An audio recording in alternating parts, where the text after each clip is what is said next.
So రీజనింగ్లో mirror image అనే topic మీద questions చాలా మోస్ట్లీ అడుగుతూ ఉంటారు. So mirror image and water image మీద.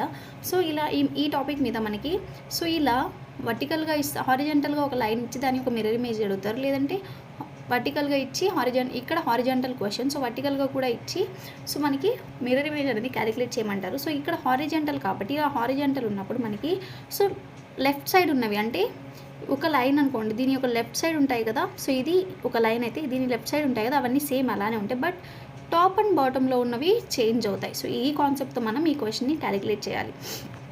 అదే వర్టికల్లో ఉంటే సో ఈ మిర్రర్ అనేది వర్టికల్లో ఉంటే సో టాప్ సేమ్ ఉంటుంది, బట్ లెఫ్ట్ రైట్ అనేవి సేమ్ చేంజ్ అవుతాయి. సో డిఫరెంట్ అనమాట.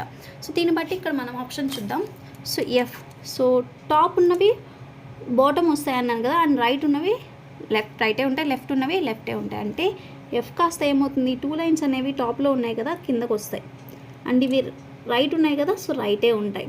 సో వై, సో టాప్ కాస్త చేంజ్ అవుతుంది కన్నా అన్నాను కదా, సో పైన వీ కర్వ్ అనేది కిందకు వస్తుంది వై, అండ్ యూ కాస్త రివర్స్ అవుతుంది. సో 2 చూడండి, సో ఆపోజిట్ టాప్ బాటమ్ అలానే చేంజ్ అవుతాయి, బట్ లెఫ్ట్ అండ్ రైట్ అనేది సో ఈ 2 అనేది ఇలానే ఉంటుంది, బట్ టాప్ ఉన్నది కాస్త బాటంలోకి వస్తుంది, అండ్ బాటంలో ఉన్న లైన్ కాస్త టాప్ వెళ్తుంది, అంటే ఇలా.